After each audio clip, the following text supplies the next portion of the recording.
Assalamualaikum, welcome back to Rehana Kitchen. எல்லாரும் எப்படி இருக்கீங்க? நல்லா இருக்கீங்களா? இங்க நாங்க எல்லாரும் அல்ஹம்துலில்லாஹ் ரொம்ப சூப்பரா இருக்கோம்.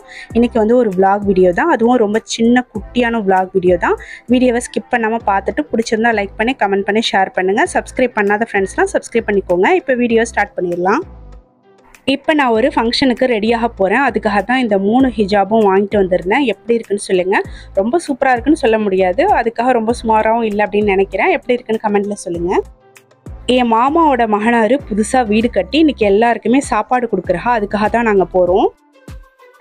இந்த ஃபங்க்ஷன் வந்து 21/7 சண்டே அன்னைக்கு திட்டச்சேரியில் தான் வச்சுருந்தா. அன்றைக்கி நாங்கள் எல்லோரும் ஃபேமிலியோடு போயிருந்தோம். இந்த வீடியோ ஃபங்க்ஷனுக்கு முன்னாடி நாள் சாட்டர்டே அன்னைக்கு எடுத்தேன். எங்கள் ஊரில் மாங்கனி திருவிழா நடந்துட்டுருக்குன்னு சொல்லி போன வீடியோவில் சொல்லியிருப்பேன். ஸோ அது வந்து பார்த்தீங்கன்னா சண்டேயோட லாஸ்ட் டே, அதாவது சண்டே அன்னைக்கு பார்த்தீங்கன்னா ஃபங்க்ஷன் அந்த திருவிழா வந்து முடிஞ்சிடும். ஷாப்லாம் எடுத்துருவாங்க, க்ளோஸ் பண்ணிடுவாங்க. ஸோ அதனால் இன்றைக்கே போகலாம், நாளைக்கு நம்ம வந்து ஃபங்க்ஷன் போகிறோம் திட்டச்சேரிக்கு, நம்மளால் போக முடியாதுன்னு சொல்லிட்டு சும்மா போயிட்டு வரலாம் அப்படின்னு சொல்லிட்டு நான் ஹாஜா மட்டும் போயிருந்தோம். ஹாஜாவுக்கு செப்பல் வாங்க வேண்டி இருந்துச்சு. ஸோ அதனால் அப்படியே போய் சும்மா பார்த்துட்டு ஹாஜாவுக்கு செப்பல் வாங்கிட்டு வேறு எந்த திங்ஸுமே வாங்கலை, சும்மா அந்த ஷாப்லாம் அப்படியே பார்த்துட்டு வந்தாச்சு.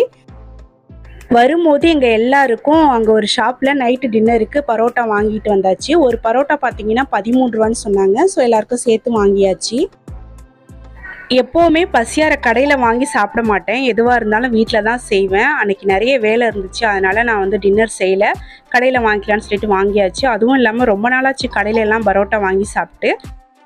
இப்போ எல்லாரும் பசியாரி முடிச்சுட்டு அதுக்கப்புறமா கிச்சனில் கொஞ்சம் க்ளீன் பண்ணுற வேலையெல்லாம் இருந்துச்சு, அதெல்லாம் செஞ்சு முடிச்சுட்டு இப்போ வந்து பூ கட்டுறதுக்காக வந்துட்டேன். அதுக்கு முன்னாடி டீ குடிக்கணும் போல் இருந்துச்சு, ஏன்னு தெரியல, கொஞ்சம் டீ போட்டு குடிக்கலாமே அப்படின்னு சொல்லிட்டு ஒரு 1/2 கப் மாதிரி டீ போட்டு எடுத்துகிட்டு வந்து வச்சுருக்கிறேன். இப்போ டீயை குடிச்சிக்கிட்டு அப்படியே பூ கட்ட போகிறேன். நான் கடத்தெருவுக்கு போயிருக்கும் போதே பூ வாங்கலான்னு சொல்லிட்டு ரேட்டு கேட்டிருந்தேன். 100 கிராம் 60 ரூபான்னு சொன்னாங்க. ரேட்டு ரொம்ப அதிகமாக இருக்குது, வேணான்னு சொல்லிட்டு வந்துட்டேன். அதுவும் இல்லாமல் அம்மா வந்து நான் பூ வாங்கி வைக்கிறேன் அப்படின்னு சொல்லியிருந்தா, அதனால் வேணான்னு சொல்லிட்டு வந்துட்டேன். அதுக்கப்புறம் கொஞ்சம் லேட்டாக ஹஸ்பண்ட் வந்து கடைக்கு போயிருந்தா, கடத்தெருவுக்கு பூ வாங்கிட்டு வந்துடுறேன், நீ தான் நாளைக்கு ஃபங்க்ஷன் போறியா அப்படின்னு சொன்னா, ஓகேன்னு சொல்லிட்டேன். ரேட்டு வந்து 40 ரூபா தான் சொல்லியிருந்தா, அதனால் வாங்கிட்டு வந்தாச்சு. நைட்டு தூங்குறதுக்கே ரொம்ப லேட் ஆகிடுச்சு. அது மட்டும் இல்லாமல் கொஞ்சம் ஸ்டிச் பண்ணுற வேலையெல்லாம் இருந்துச்சு, அதனால் பாதி பூ தான் கட்டினேன், கட்டாமல் பாதி பூவை எடுத்து வச்சுட்டேன். கட்டின பூ கட்டாத பூ எல்லாத்தையும் எடுத்து ஃப்ரிட்ஜில் வச்சுட்டு அதுக்கப்புறம் கொஞ்சம் ஸ்டிச் பண்ணுற வேலையெல்லாம் இருந்துச்சு, அதெல்லாம் முடிச்சுட்டு தூங்கியாச்சு. அடுத்த நாள் காலையில் எழுந்திரிச்சு ஃபங்க்ஷன் போகிறதுக்கு ட்ரெஸ்லாம் அரேஞ்ச் பண்ணிகிட்டு இருந்தேன்.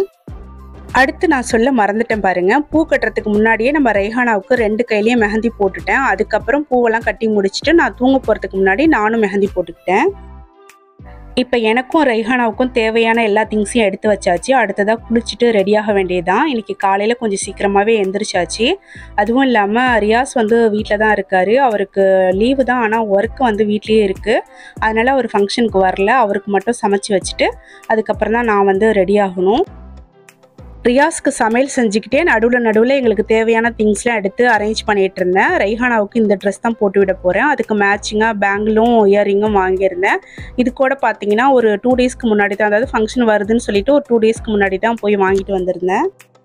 ஃபஸ்ட்டு நம்ம ரெய்ஹானாவை ரெடி பண்ணிவிட்டு அதுக்கப்புறமா நானும் ரெடி ஆகிட்டேன். ஹஸ்பண்ட் பசங்கள்லாம் டக்குன்னு ரெடி ஆகிடுவா, ஏன்னா அவளுக்குலாம் பெருசாக எந்த வேலையும் இருக்காது. எனக்கு வந்து வீட்டில் இருக்கிற வேலையும் முடிச்சுட்டு அதுக்கப்புறம் ரெய்ஹானாவை ரெடி பண்ணிவிட்டு அடுத்து நானும் ரெடி ஆகணும். ஸோ அதனால் கொஞ்சம் லேட் ஆகும். பொதுவாக நம்ம எல்லாருமே அப்படி தானே, வீட்டில் இருக்கிற எல்லா வேலையும் பார்க்கணும், பசங்களையும் ரெடி பண்ணணும், அப்புறம் ஹஸ்பண்டுக்கும் எல்லாமே அரேஞ்ச் பண்ணி கொடுக்கணும், அந்த மாதிரி நிறைய வேலை இருக்கும். நம்மளால் டக்குன்னு ரெடியாக முடியாது. ஆனால் வந்து வீட்டில் இருக்கிறவங்க வந்து அதை புரிஞ்சிக்கவே மாட்டாங்க. என்ன இவ்வளோ லேட் பண்ணுற, சீக்கிரமாக கிளம்பு, சீக்கிரமாக ரெடியாகு அப்படின்னு சொல்லுவாங்க. ஸோ நம்ம என்ன பண்ணுறது, அவசரமாக ஹரிபரியாக கிளம்பிகிட்ருப்போம். இப்போ நானும் ரெய்ஹானாவும் ரெடி ஆகிட்டு அதுக்கப்புறமா ஃபோட்டோஸ் 2-3 எடுத்தோம். முன்னாடிலாம் பார்த்தீங்கன்னா ஃபோட்டோஸ்லாம் நான் எங்கே போனாலும் எடுக்கவே மாட்டேன், எனக்கு ஃபோட்டோஸ் எடுக்கிறதுக்கு அவ்வளோவா விருப்பம் இருக்காது.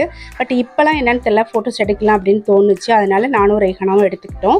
அதுக்கப்புறமா பார்த்தீங்கன்னா நான் வந்து இந்த செப்பல் போடலான்னு சொல்லி எடுத்து வச்சுருந்தேன். ரெய்ஹானா வந்து அது வேணாம், இந்த செப்பல் தாம்மா நீ போடணும், இதுதான் நல்லா இருக்குன்னு சொல்லிட்டு இதை எடுத்து கொடுத்தா.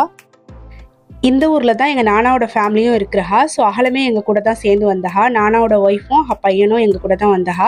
எல்லாரும் சேர்ந்து தான் இப்போ எங்கள் வீட்டில் கிளம்பி கொஞ்சம் தூரம் வந்துட்டோம். கொஞ்சம் தூரம் வந்ததுக்கப்புறமா தான் பார்க்குறோம், இங்கே வந்து ரோடு போடுற வேலையெல்லாம் நடந்துகிட்ருக்கு. எங்கே பார்த்தாலும் ஒரே மணல், பைக்கில் போகவே முடியல, ரொம்ப கஷ்டமாயிடுச்சு. அதுவும் இல்லாமல் கிளியராக எங்களுக்கு வந்து எந்த பக்கம் போகிறதுன்னு தெரியாமல் வேறு ரூட்டில் போயிட்டு ரொம்ப லேட் ஆகிடுச்சு. கொஞ்சம் தூரம் அப்படியே சுற்றி சுற்றி வழி தெரியாமல் நின்றுட்டு இருந்துட்டு அதுக்கப்புறமா தான் கிளம்பி போனோம்.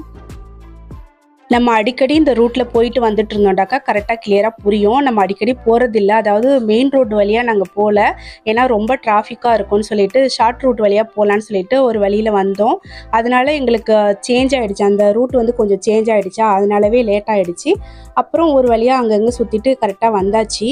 புது வீட்டை உங்கள் எல்லாருக்கும் காட்டணுங்கிறதுக்காக வீடியோ எடுக்கலாம்னு நினச்சேன். பட் என்னால் வீடியோ எடுக்க முடியல, ஏன்னா நான் ரொம்ப லேட்டாக போயிட்டேன். ஆனாலும் நமக்கு அந்த வீடியோ கிடச்சிருச்சு. இதுலேயே நான் அட்டாச் பண்ணியிருக்கிறேன், ஸ்கிப் பண்ணாமல் பார்த்துருங்க. வாசலில் பந்தல் போட்டிருக்கு பார்த்தீங்களா, சாமியான பந்தலோ ஏதோ சொல்லுவாங்க, அந்த வீடு தான் என்னோடய மச்சான் வீடு. கரெக்டாக வந்துட்டோம். அதுக்கப்புறம் என்னால் வீடியோஸ் எதுவுமே எடுக்க முடியல, ஏன்னா நிறைய பேர் வந்திருந்ததுனால என்னால் வீடியோஸ் எடுக்க முடியல. ஏன்னா அந்த டைமில் நம்ம வீடியோ எடுக்கிறது அவ்வளோ கரெக்டாகவும் இருக்காது, எல்லாருக்கும் ஒரு மாதிரியாக இருக்கும், ஏன்னா வீடியோ எடுத்துகிட்டு இருக்காங்கன்னு சொல்லிட்டு. அதனாலவே நான் வீடியோ வந்து எடுக்கலை. அதுவும் இல்லாமல் நிறைய பேர் வந்திருந்தா, வீடு முழுக்க நிறைய பேர் நிறைஞ்சிருந்தா. மாஷா அல்லா, அல்ஹம்துலில்லாஹ், ரொம்ப சந்தோஷமாக தான் இருந்துச்சு. ஸோ அதனாலவே பார்த்தீங்கன்னா என்னால் கேமராவை வெளியில் எடுக்கவே முடியல, ஏன்னா எல்லாரும் வந்து அதை வந்து லைக் பண்ண மாட்டாங்க இல்லையா, வீடியோ எடுக்கும் போது கொஞ்சம் பேர் வந்து முகத்தை சுளிப்பகா. ஸோ அதனாலவே நான் எடுக்கலை. முடிஞ்ச வரைக்கும் கொஞ்சம் கொஞ்சம் எடுத்துக்கிட்டேன். இது வந்து நான் தான் சாப்பிட போகிறேன். ஸோ என்னோட பிளேட்டை மட்டும் நான் எடுத்துக்கிட்டேன். பக்கத்தில் என்னோட தம்பி ஒய்ஃபு, நானோட ஒய்ஃபு எல்லாரும் சேர்ந்து உட்காந்து, ரைஹானா எல்லாம் சேர்ந்து உட்காந்து மதியானம் சாப்பிட்டோங்க. அவ்வளவுதான். அதுக்கப்புறம் நான் வீடியோஸ் எதுவுமே எடுக்கல. வரும்போது கூட நான் வீடியோலாம் எதுவுமே எடுக்கல, ஏன்னா நாங்கள் சாப்பிட்டுட்டு உடனே கிளம்பிட்டோம். ரொம்ப வெயிலாக இருந்துச்சு, வீட்டுக்கு வந்தால் போதும் அப்படிங்கிற மாதிரி வந்துட்டேன். இந்த வீடியோவில் பெருசாக எதுவுமே இருந்திருக்காது, சும்மா ஒரு சின்ன ஃபேமிலி விலாக் மாதிரி தான் காட்டியிருப்பேன். ஒரு ஃபங்க்ஷன் போகிறதுனா எவ்வளோ அலப்பறை பண்ண வேண்டியிருக்கு பாருங்கள். இப்போ வந்து என் மச்சானோட வீட்டை பார்க்கலாம். இதுதான் அவளோட வீடு, எல்லாருமே துவா செய்யுங்க. இந்த வீடியோ என்னோட அம்மா தான் எடுத்து வச்சுருந்தா, அவளோட செல்லில் எடுத்து வச்சுருந்தா. நான் வந்து ஃபங்க்ஷன் அன்னைக்கு மத்தியானம் தான் போயிருந்தேன். அம்மா வந்து முன்னாடி நாளே போயிட்டா, அதனால அவள் வந்து வீடு காலியாக இருக்கும் போது எடுத்துருந்துருக்கிறா.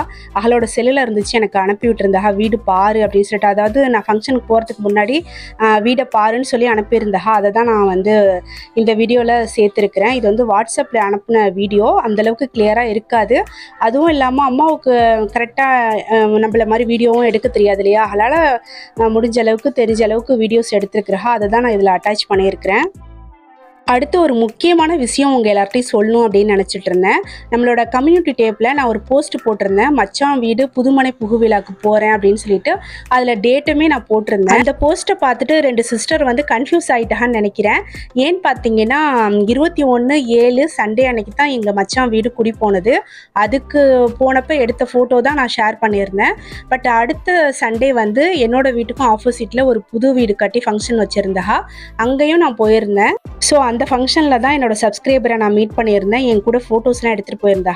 ஸோ வந்து அந்த போஸ்ட்டுக்கு, கம்யூனிட்டி போஸ்ட்டுக்கு வந்து கமெண்ட் போட்டிருந்தா, நான் உங்களை மீட் பண்ணேன், ஃபோட்டோலாம் எடுத்துகிட்டு வந்தேன்ட்டு. அதுக்கப்புறம் இன்னொரு சிஸ்டர் வந்து நானும் உங்களை ஃபங்க்ஷனில் பார்த்தேன், கூட்டம் அதிகமாக இருந்துச்சு, அதனால் என்னால் பேச முடியல அப்படின்னு போட்டிருந்தா. 2 பேரும் கன்ஃபியூஸ் ஆகாதீங்க, ஏன்னா புர்கான் ஷால் வந்து சேம் அதே தான் 2 ஃபங்க்ஷனுக்குமே போட்டிருந்தேன். அதனால் உங்களுக்கு லைட்டாக கன்ஃபியூஸ் ஆகிருக்கும். ஓகே, இந்த வீடியோ உங்களுக்கு பிடிச்சிருந்துச்சி அப்படின்னாக்கா லைக் பண்ணுங்கள், ஷேர் பண்ணுங்கள், கமெண்ட் பண்ணுங்கள். நெக்ஸ்ட் வீடியோவில் பார்க்கலாம். அஸ்ஸலாமு அலைக்கும்.